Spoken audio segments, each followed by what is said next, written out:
जी लीला करते थे कि जब जिस धुने पर बैठे थे उस धुने से की दीवारों से जो है साइडों के जहाँ पर विराजमान थे तब कर रहे थे हरि हर बाबा की जो है ध्वनि आवाज सब लोगों को सुनाई देती थी। कई बार शरारती बच्चे भी होते हैं और किसी ने कहा बाबा आपके धुने पर कुत्ता सूंघ लिया है, तो कई बार देखने पर भी उनको लगा कि अंदर तो कोई बैठा ही नहीं, और थोड़ी देर के बाद जब दोबारा देखते हैं तो महाराज जी वहां पर विराजमान होते हैं। यानी कि वो अपनी इच्छा शक्ति से कहीं भी किसी समय भ्रमण कर लेते थे, और उन्होंने इतना तप किया कि अपने शरीर को एक हड्डियों मात्र ही रह गया, जिसको कहते हैं ना उन्होंने कुछ खाया पीना छोड़ दिया, हवा को छोड़ दी। पहले नीम के पत्ते उबाल कर लेते थे, तो सब कुछ छोड़ने के बाद केवल जो है अपना ध्यान के अंदर समाधि स्थित रहते। कहते एक ही जगह पर बैठे उनको 12 वर्ष बीत गए तप करते करते। तो कहते हैं उनके आस पास जो था इतना घास हो गया कि शरीर तो उसमें ही ढक गया, ना कुछ खाने पर जो है उनका शरीर एक हड्डियां मात्र रह गया। तो ना कोई उन्होंने कोई कमरा बनाया, ना झोंपड़ी बनाई। सब प्रार्थना करते थे महाराज जी हम लोग अपने घरों में बड़े आराम से रहते हैं और आप खुले आसमान के अंदर तप करते हैं, हमारी प्रार्थना की छोटे सा झोंपड़ी डालकर बैठ जाए ताकि हमें भी थोड़ी शांति महसूस हो।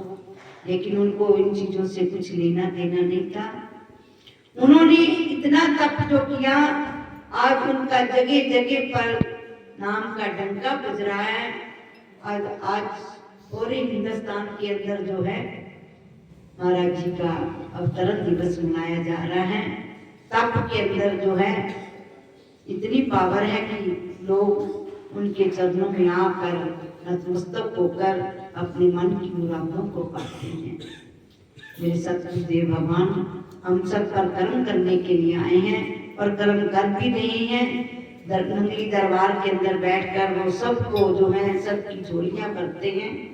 उनके जगह जगह पर जो स्थान है उन्होंने इसीलिए बनवाए हैं कि हर जीव जो है हो सकता है कि वहां तक ना पहुंच सकता हो। अपने शहर के अंदर दरबार के अंदर हम पहुंचकर अगर गुरु महाराज जी के चरणों में हाजिरियां लगाते हैं तो हमारी हाजिरी कभी निष्फल नहीं जाती। उनके चरणों की सेवा, उनके चरणों का ध्यान करने से ही हमारे जीवन का कल्याण होता है। तो हमारा भी धर्म बनता है कि जो जिन्होंने हमारी खातिर हमें हमारे जैसे 5 भौतिक शरीर को धारण किया, उनके बताए रास्ते पर चले, उनके बताए वचनों की पालना करें। उन्होंने जो नियम हमें बताए हैं, आरती पूजा सेवा सत्संग सिमरन और ध्यान, ये हमें जीवन के अंदर करना ही चाहिए ताकि जिस ऐलान को उन्होंने हमें सुनाया है उसकी हम कदर करते हुए अपने जीवन को उस नियम के अंदर बांध कर रखें, ताकि हम जिस कारण हमें ये शरीर मिला है हमारा जीवन भी इसी तरह जो है सार्थक हो जाए।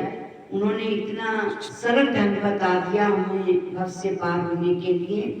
अगर फिर भी हम ना कर पाए तो जीवन